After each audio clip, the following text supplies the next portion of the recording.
शादी के दिन ही नकदी समेत जेवर में उंगली लुटेरी दुल्हन। कन्नौज के छिबरामऊ कोतवाली क्षेत्र के सालतंगा गांव में सुबह उस समय हड़कंप मच गया जब दुल्हन परिजनों को बेहोश कर घर से नकदी व जेवरात लेकर चंपत हो गई। सूचना पर पहुंची पुलिस मामले की छानबीन में जुट गई। एक दिन पहले ही मंदिर में विवाह की रस्म अदायगी की गई थी। हालांकि शादी के लिए तहसील में स्टाम्प पर लिखापढ़ी भी कराई गई थी। सालतंगा निवासी रिंकू पुत्र रामचंद्र हलवाईगिरी का काम करता है। 4 भाइयों में वह दूसरे नंबर का है। बड़े भाई की शादी हो चुकी है। रिंकू 25 वर्ष की शादी के लिए परिजन काफी समय से परेशान थे। रिंकू की मां रामदुलारी ने बताया कि बेटे की शादी के लिए वह काफी परेशान थी। इस बीच बैजूरामपुर निवासी सुरजीत से उनकी बातचीत हुई। उसने बेटे की शादी कराने का भरोसा दिलाया। रिंकू ने बताया कि शादी के नाम पर वह पहले उससे 15,000 रूपए ले गया, बाद में 5,000 रूपए और ले गया। इसके बाद उसने आजमगढ़ जनपद के पलिया गाँव की पूजा नाम की लड़की से उसकी शादी की बात 60,000 रूपए में पक्की कर दी। सोमवार को सुरजीत लड़की पूजा और उसके अन्य परिजनों के साथ उनके घर पहुंचे। पूरी बात तय हो जाने के बाद 60,000 रूपए दुल्हन पक्ष के परिजनों को दिला दिए गए। इसके बाद वह लोग कालिका देवी मंदिर पहुंचे। वहां पूजा अर्चना के बाद रिंकू ने दुल्हन पूजा की मांग भरी। परिजनों के मुताबिक देर शाम वह लोग अपने घर पहुंचे और खाना पीना होने के बाद सभी लोग सोने चले गए। देर रात करीब 1:30 बजे नई नवेली दुल्हन ने दूल्हा समेत उसके परिजनों और रिश्तेदारों को कोई नशीला पदार्थ सूंघा दिया, जिससे वह सभी बेहोशी की हालत में गहरी नींद में सो गए। इसके बाद दुल्हन ने घर में रखे जेवरात और नकदी समेत रफू चक्कर हो गई। इस बीच छत पर लेटे दूल्हा रिंकू का भांजा शिवम की किसी तरह आंख खुल गई और जब उसने घर का नजारा देखा तो उसके होश उड़ गए। काफी देर तक वह सभी को जगाता रहा लेकिन किसी की आंख नहीं खुली। उसने पुलिस को सूचना दी। लंबे इंतजार के बाद किसी तरह रिंकू दूल्हा बना था, लेकिन उसे क्या पता था कि 80,000 रूपए खर्च करने के बाद भी दुल्हन उसे पहली ही रात धोखा देकर रफू चक्कर हो जाएगी।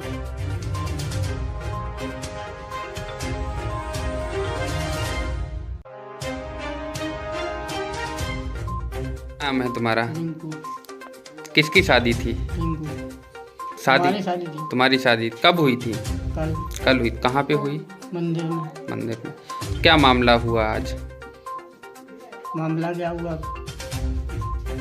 हम लोग आए, खाना पीना खाया, लेट गए, वहाँ से कुछ चली गई, गेट खोले, भाग गई। अच्छा, क्या क्या ले गई है? कुंडल ले गए, नथुनी ले गए।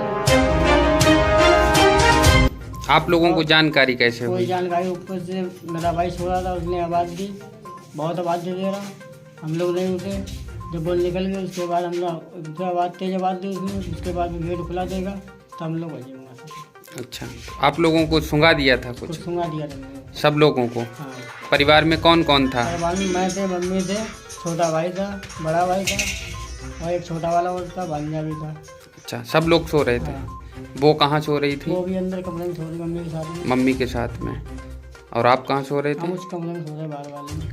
अच्छा, जब लूट के चली गई तब जानकारी हुई? तब जानकारी हुई। पुलिस को सूचना दी थी? पुलिस सूचना दी थी, रात को ही? रात ही को तो दी थी। पुलिस आई, क्या कहा? पुलिस आई, कुछ नहीं का नाम लिख लिया हमारा भी, उसका भी, और हमारा नंबर ले लिया। उसके बाद कुछ नहीं। जिससे तुम्हारी शादी हुई थी क्या नाम था उसका? पूजा। पूजा। कहाँ की रहने वाली है? आजम में थी। आजम। कौन से गांव की? लिया। हम्म? लिया। पलिया। जी। अच्छा, किसने शादी कराई थी ये? उसका नाम सुरजीत। सुरजीत ने। कहाँ रहते हैं वो? ये भाई पीछे रहते हैं, पीछे रहते हैं। अच्छा, तो क्या कह के शादी कराई थी उन्होंने? उन्होंने 60,000 रुपये कहा था, 60,000 रुपये दे दो शादी करवा देंगे। तो उनको 60,000 पहले दे दिया था, 20,000 पहले दिया था, 5,000 फिर दिया था, 60,000 फिर ले लिया था हमसे। अच्छा, अभी यानी कि 60, 20 और 25, हाँ। 5,000 और 85,000 रुपये लिए। तब शादी कल कराई थी? शादी कल कराई थी। कौन कौन उधर से शादी में आया था? उधर से 5-6 लोग थे, 8 लोग, 8 और 2 लोग भोगाँव के थे, हम्म, और ये थे और 4 लोग भी उधर से, 8 लोग हो गए थे।